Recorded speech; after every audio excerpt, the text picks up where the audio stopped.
Star Wars Battlefront 2 should have been a dream come true. Massive battles, iconic heroes, jaw-dropping visuals, but instead it became one of the most controversial games in modern history. At launch, it was a symbol of everything wrong with modern gaming. But what happened next wasn't expected, because this isn't just a story about failure, it's about redemption, and the people who saved it weren't the ones who made it. In November 2017, Battlefront 2 launched with the full weight of the Star Wars franchise behind it, and the full fury of the gaming world waiting. Players discovered that characters like Darth Vader were locked behind absurd in-game currency requirements unless you paid real money. The pay-to-win system wasn't just terrible, it was offensive. And what was EA's response? A now infamous Reddit comment defending the grind in the name of, quote, pride and accomplishment. It became the most downvoted comment in Reddit history. The backlash was immediate. YouTubers made dozens of videos on it, news outlets picked it up, even late night talk shows and politicians began using Battlefront 2 as the face of predatory monetization. Players cancelled pre-orders and review bombed the game on platforms like Metacritic. EA was forced to make emergency changes to the in-game economy just days before launch, disabling microtransactions altogether. But the damage was done, the trust was broken, and Battlefront 2 became a cautionary tale of corporate greed.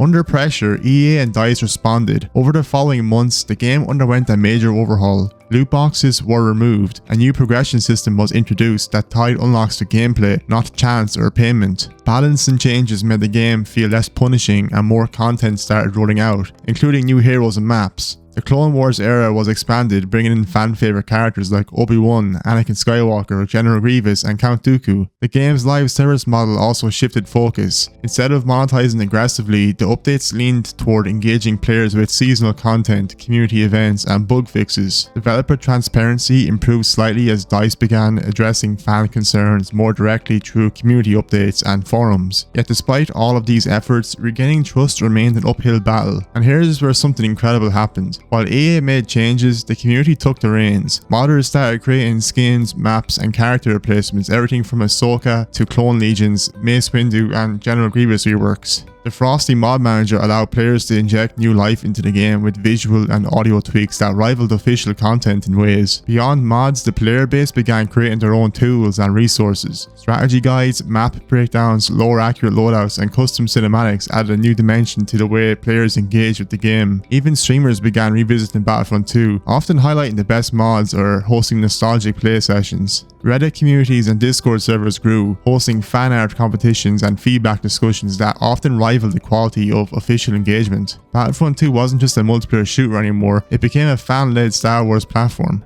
In April 2020, DICE announced the final content update, the Battle of Scarif. With it came a sense of closure, but also a void. The official roadmap was over, there would be no more heroes, no more maps, and no more patches from the devs. Most expected the game to fade quietly into the background, but it didn't. Private servers allowed new rule sets and experimental game modes. Mods became even more advanced, adding fully custom character models, unique voice lines, and even AI enhancements. Some mod teams coordinated entire expansions with themed content packs that looked as polished as official DLCs. Even years later, you can still find full lobbies, active Discord servers, and mod showcases on YouTube every week. Battlefront 2 didn't just survive after the updates stopped, it thrived. Even after the end of official updates, Battlefront 2 continues to see occasional surges in player activity. These spikes are often tied to new Star Wars content like TV shows, trailers, or anniversaries, which reignite interest in the franchise and bring back old players, while also attracting new ones. The excitement around shows such as The Mandalorian, the final season of the Clone Wars, or Andor has led to brief but noticeable resurgences in the player base. Community events, mod showcases, and nostalgic YouTube content help fuel these waves of engagement, proven that even without live support, the game still finds new life through shared passion. Battlefront 2 isn't just a case study in corporate failure, it's a testament to what players can do when they care. Despite everything, the fans didn't give up. They kept playing, they kept creating, and they kept showing that no game is beyond saving if the community believes in it. This story isn't unique to Star Wars either. We've seen similar recoveries in games like No Man's Sky, Cyberpunk 2077, and Final Fantasy XIV. But what makes Battlefront 2 special is how much of its second life came not from the developers developers, but from the community.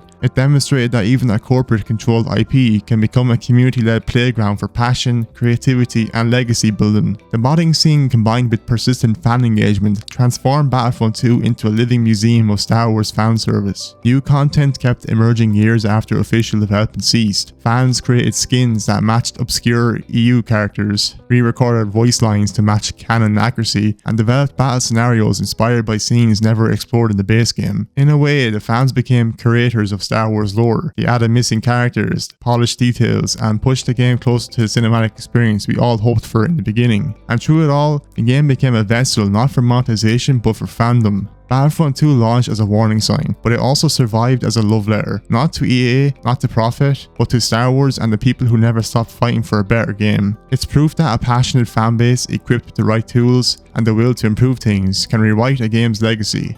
The community didn't just save Battlefront 2, they made it legendary. In the end, the force wasn't with the developers, it was with the fans. Thanks for watching. If you enjoyed this video, feel free to leave a like and subscribe for more content like this. See you in the next one.